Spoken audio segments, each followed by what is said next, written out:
Whoever your financial advisors are, as good as they may be or been to you, do they have the experience, they have the knowledge of understanding how to go through these market cycles? Have they seen it before? Most have not. Most are not my age. Most are younger, and that means they haven't seen it. Maybe they've read about it in textbooks then, but they have not actually lived through these large changing market cycles. That's where you need to be if you're going to be your own best financial advocate and feel secure for you and your family that you're not leaving things undone should something happen to you. Hi all, this is David. I just want to give you a brief intro to this week's podcast. I began last week with a monologue podcast on what I see in the marketplace. I think this is a time when I really need to speak up and talk about the areas that I think are going to be of interest and probably something you should at least look at in your own life. So if you didn't catch last week's podcast, I would go back there and pick that one up.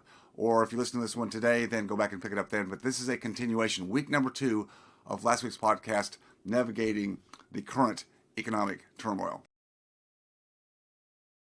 A lot of business owners I see do abdicate their financial future because they feel like they don't have time, don't have the sophistication, and they feel like they've got time. Well, as long as you're earning money in a business, typically you can keep up with inflation, and so it feels like, well, it's okay. It's okay. But once you want to take your foot off the pedal, that's where the rubber meets the road. And I get a lot of doctors who reach out to me at Freedom Founders who have been hardworking for decades in their businesses, their practices. They've accumulated some decent amount of net worth in various investments. A lot of that could be in the stock market and their 401ks and cash balance plans. Some actually have done real estate. In fact, I had a couple today on the West Coast who, over 30 years, do-it-yourselfers, both in their business and real estate, had built up over 30 years of just being disciplined, some solid equity in a number of real estate projects. The problem is on the West Coast, that equity never really produces real cash flow. Well, it produces some cash flow, but based on the valuations, they're getting maybe a 2-3% return on their capital. Well, I could do better than that in treasuries today. I mean, if that's all I can get, I'd sell out all my real estate and put it in treasuries. Now, that's not going to cover the basis for inflation long term. My point is there's different ways to invest, different places to do it, and do it without having to be boots on the ground, and do it in your own area. Investing in your own area may or may not be the right thing to do based on where you live. Where you live is where you live and you do business, but maybe not the best place to invest, particularly in alternative investments. So that's something I see often. I see the fact that people can be sitting on, again, a lot of equity. Sometimes it's in their business itself, in their practices itself. I was talking to a doctor, actually a dentist, with 3 associates, has a practice that has been, air quotes, valued by a practice broker, some $12 to $14 million. Well, let's just be conservative and call it $10 million. And he's worried that he couldn't exit that practice and have enough to sustain his lifestyle. I said, well, why do you say that? So I went to my financial advisor, and he said I needed to kind of bank on a 5% return on my capital. So he said, based on that, my financial advisor said I need to have $15 million. Well, he may be close, but after taxes, he's probably going to be down in that 8 to 10 million. So he's only halfway there. And this doctor's been working hard, and he'd like to take some time off. And when I told him, you don't need any $15 million of net worth to do what you want to do, his eyes just kind of lit up, and his wife's did too. And they said, well, how do you know, David? I said, well, don't take it on faith from me. I mean, take it from me on faith at first, but I said, I want to show you. And I said, the social proof is not in just what I've done in my life. I'm a product of the product.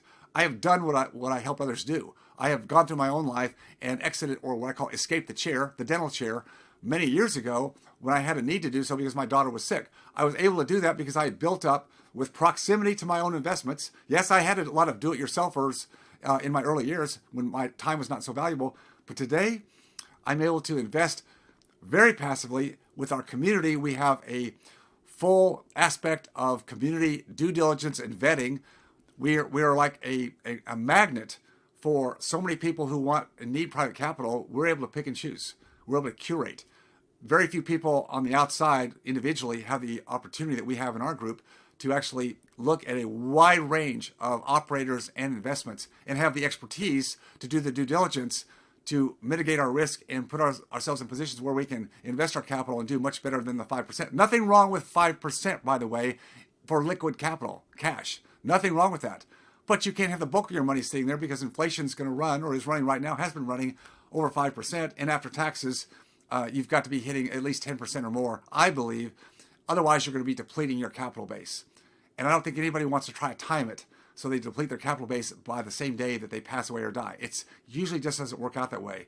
My game plan is to have assets that continue to produce excess capital, more than I need to live on, and that wealth can be transferred the way I want to do it, through trusts to other people or to charities. I don't want to deplete mine down to zero. That's just my plan. Many financial advisors have a plan where you're supposed to be able to extract 2, 3, 4% of your principal every year over 25 years and have some decent returns. If that's a plan that you believe in and you're comfortable with, then go for it. But I think it's a risky plan, particularly by the fact that we are in a different market cycle, a major secular cycle. Again, I'm talking about decades. I'm talking about 4 decades. As I said earlier in my monologue, we've had 40 years from 1980 of decreasing interest rates, which provided great tailwinds for any of us in any businesses, investments that we've done. Yes, you have to have some prudence, but we didn't have to be geniuses. Things are going the other way, and it's going to take a lot more diligence. Whoever your financial advisors are, as good as they may be or been to you, do they have the experience? Do they have the knowledge of understanding how to go through these market cycles? Have they seen it before? Most have not. Most are not my age. Most are younger, and that means they haven't seen it. Maybe they've read about it in textbooks, but they have not actually lived through these large changing market cycles. That's where you need to be if you're going to be your own best financial advocate and feel secure for you and your family that you're not leaving things undone should something happen to you. So let's dig into some metrics, some data points that I look at. You can choose and decide how to interpret this yourself, but I'll give you my interpretation for your benefit. All right, weekly retail sales have been plummeting in the last number of weeks. I mean plummeting. I'm looking at the graph right now. I'm not showing you the graph, but I'm telling you the graph went from a high back during COVID when everybody had all kinds of money to spend, and it's dropping like a rock right now. I mean like a rock, like heading back to where we were back in lockdown mode, like in 2020. 2020 was down, then went back up again because of all the money, and it's back down again. That looks like a recession to me. Industrial production, same as retail sales. It is now plummeting back down, heading back down towards where we were back in the 2008 Great Financial Crisis. Leading economic indicators. There's a basket of what are called leading economic indicators. They have been negative, been down for the last 15 months in a row. 15 months in a row. There's never been a time in the past when we've had that many months of successive leading economic indicators being down or negative where we haven't gone into a relatively hard recession. Next stats would be, I mentioned earlier, but credit card account balances are scaling way up. Again, the parabolic or exponential shape of, it's not even a curve. It's like a straight line up. I mean, it's exorbitant. And the cost of the interest to credit cards today, I think the average is like 21%. What's that going to do to your customer, your client, your patient, your tenant? See, you may think you're fine right now, and maybe you are, but who are you relying on to continue to provide you income for your business activities or for your investments? So you have to consider the effect on other people. It's not just you. You may have money in the bank. Good for you. You may have low debt. Good for you. You may have a business you feel like has pretty solid margins. Good for you. But what's going to happen when things start rolling off and all the people you count on to supply you with income, either passive or active, what's going to happen to them? See, this is what happens in a recession. So I say right now is a good time to remove all excesses. Excesses you don't need in your businesses, excesses you don't need in your personal life, and any debt you can get rid of that's particularly if it's not fixed rate, if it's adjustable rate, lines of credit. Be very, very careful with those because rates are up on those and they can call those lines of credit. The banks can in a heartbeat, and they will. Corporate bankruptcies are way up right now. This is, again, a factor of the higher interest rates. The companies cannot roll their debt over anymore with the cheap interest rates of the recent past, of the last decade or so. SLOOS. What is SLOOS? The Senior Loan Officers Survey.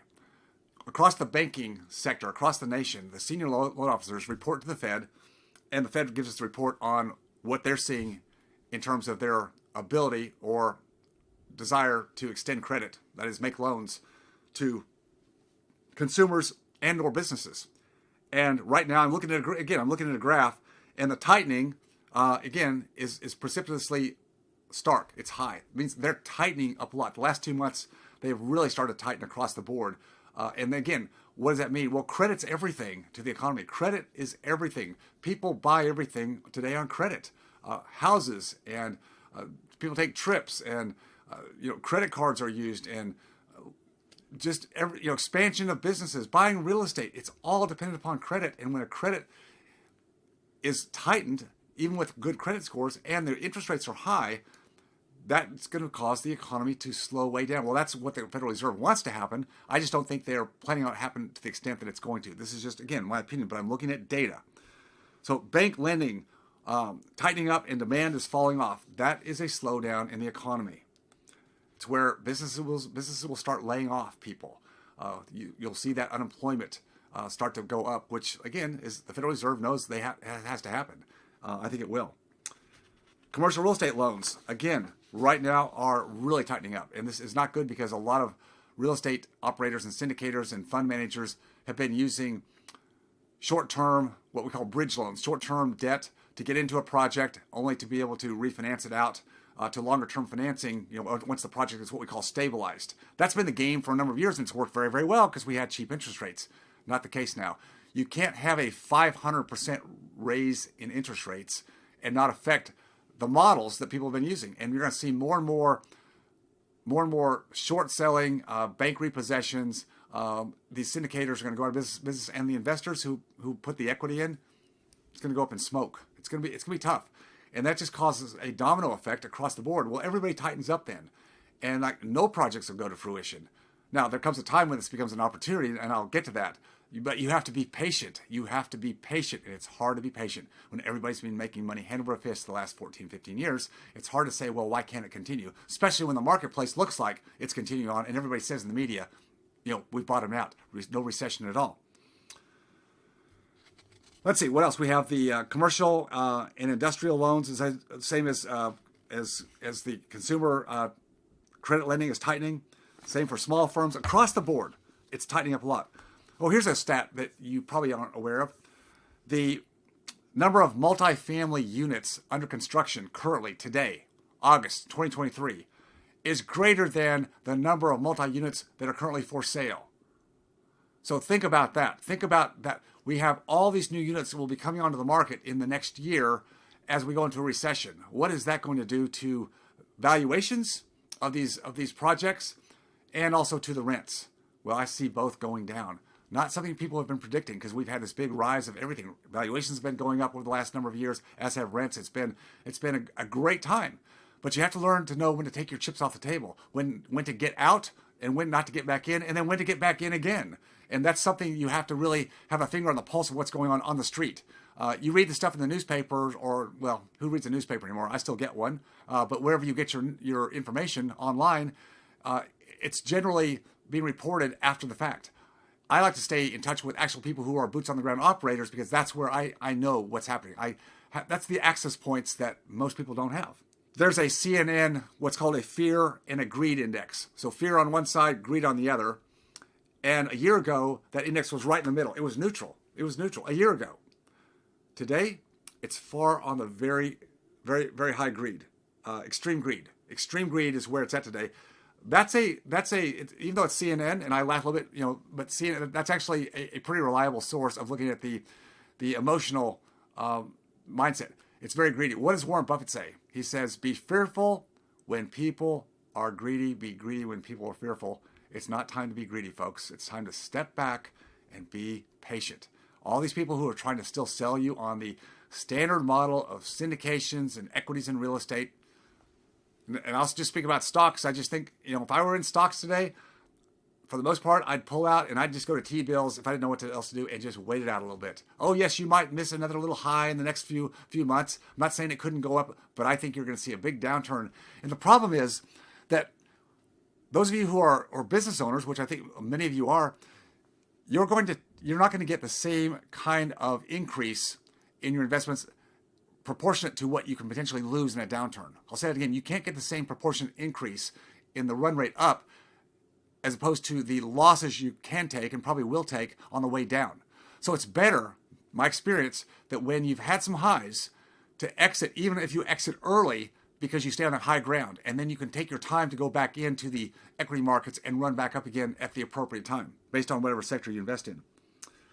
Housing affordability. Well, again, this is where people are saying, well, interest rates have gone up from under 3% to now over 7%. So that's a little bit more than a 2 times rate increase, but people are still buying houses. Well, there's dynamics in place that are a little bit unusual because a lot of people have those lower interest rates. They don't want to sell their houses and move if they don't have to. So you stay put because you've got that low interest rate, which is really almost like debt as an asset today. If you move, you got to take out another mortgage, you're going to be paying way more in payments, interest rate, than you are in a same size house, same location. So people aren't going to move unless they have to. But eventually, people will have to start moving. Well, things come up. Things happen in life. And at the margin, at the outside, whatever the transactions are, that's what starts to set the market. So as people have to sell, then you're going to find that they're going to start lowering their prices, their values, their sell price on their homes to attract people who can still afford them, especially in a recession with tighter bank credit underwriting. See, all this plays in, and people aren't accounting for that. They're thinking we're just going back to normal. These higher interest rates, they don't matter. It's okay. It's all strong. It's all good. Commercial real estate's going to take the biggest hit first, starting with office, and then I think we're going to flow into the other sectors all the way down. Hospitality, tourism, it's going to take hits, and you'll get into sectors of multifamily, self-storage, mobile home parks. A lot of it will have to do certainly with the operators and what kind of debt financing, if any, they have on projects. If they've got long-term stable debt at low interest rates, good operators, they'll do fine. But many people are not in that position. And if you're an investor in one of those, just keep your fingers crossed that your operator doesn't get caught. But many will. I'm just telling you, just be aware. So housing affordability is a factor, and I think it will start to show up in the next several quarters. Lastly, just another indicator, we've seen car prices, new cars, used cars, went way up over the last couple of years because of supply chain issues. Just, again, not enough inventory. Well, they're starting to come back down now. Again, we've reached the end of this plethora of money being in the marketplace where people had money hand over fist and even was offsetting the higher interest rates. Now I think we're starting to see the effects of the interest rates and the reality that people don't have all the money in the world. In fact, they're having to rack up their interest rates on their credit cards, and paying that higher interest rate is causing them a lot of difficulty in managing their monthly payments. Again, this is going to affect the entire economy, no matter what business sector you're in, what investments you're in. Understand that it's all tied together, and there's very few places that are actually safe, other than, as I said earlier, short-term T-bills. And if you have to sit there for a couple of quarters, I don't think that's a bad thing. I'm more liquid today than I have been probably in my whole life, mainly because I had to keep my money working when I was younger, because that's how you grow in a state. But today, I'm more into terms of preservation of capital, because I don't want to take the losses that I think a lot of people will take. That's just, again, some of my admonitions to you. You take it for what it's worth to you, and realize that you may be in a different phase of your life where you could take more risk, but I just would say don't take unmitigated risk no matter where you are in your career and age cycle. I'll end with this, just a brief summary. What would I do today in general? Again, in general, I would exude a lot of patience. I'd be careful about doing any kind of big expansion of my own business. I'd say be careful. I'm not saying you shouldn't. You may be in a position where it makes sense for you. Be careful about using debt today, because again, you're going to have to pay that debt back. Don't use any short-term debt. Don't invest your money with anybody who's in some kind of a project with short-term variable rate debt. Big mistake. Don't speculate. Invest for the long haul. I know it's fun and it's exciting, and there's FOMO, fear of missing out, for people who have done things like taking a big rise in crypto a year ago, only to see it fall back down again, or jumping on NVIDIA, tech bubbles, whatever it is. There's fear of missing out, and everybody says, well, I got to jump on that too. Or be careful right now. Hold back. Don't just look at everything on social media and think that you need to do it too, because I think that's the biggest mistake where we are in the market cycle. We are not, in my strong, opinionated position, going to go through the next few quarters without a significant correction in all the markets. I think we're going to have a relatively hard-fought recession, but on the other side, I said there's going to be opportunities. It's never the last train out of the station, never the last train out. There's always going to be new opportunities, and the better ones are yet to come. Maintain more liquidity right now. If you can pay off some debts, or if you've got some capital that you don't that you're not going to just put back into some longer term investment. Keep a little bit of capital on the sidelines. Put it into T-bills where you've got access to it if you need it, or when the new opportunities come about. That's when you can really make hay. I did that very thing coming out of the 2008 great financial crisis, when we could buy assets. Primarily, for me, it was real estate, but we bought a ton of real estate coming out of that down cycle, and we rode that back up and more than doubled our money in a few short years. I think that's going to happen again, but you've got to be positioned for it, ready for it. I would be looking more at investing in debt. So T-bills, treasuries are debt. In real estate, I invest in debt. I make loans or make loans through other people. I think that's a safer place to be right now. I can get very strong, good interest rate returns, more than T-bills. Yeah, certainly there's a little bit more risk, but again, if you learn to underwrite, you have the right access points, it is not hard to do. I will look at equities. That would be in the financial markets, stocks. I don't do stocks, but that would be for you if you do financial stocks or equities in real estate. I'll do those later.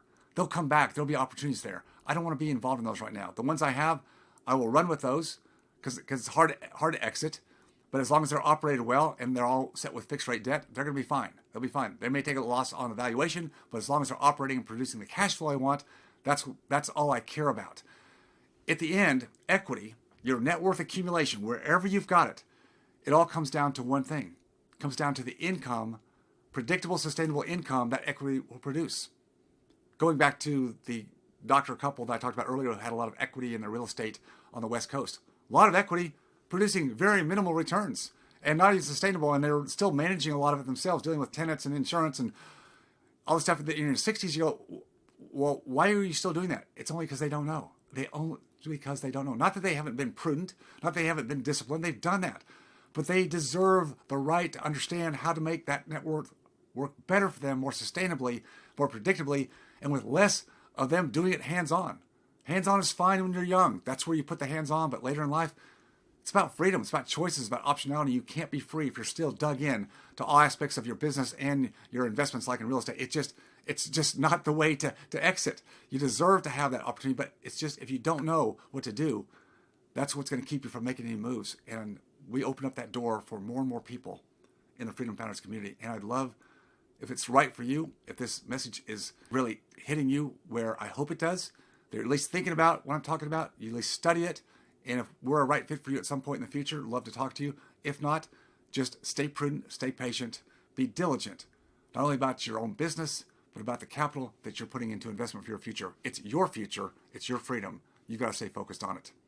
That's it for me today. Take care. If you enjoyed watching or learning from this video, please leave a like and subscribe to my channel for more content. If you have a question about any of my content or this specific video, just please leave a comment down below. And as always, stay focused on your freedom. I'll see you next time.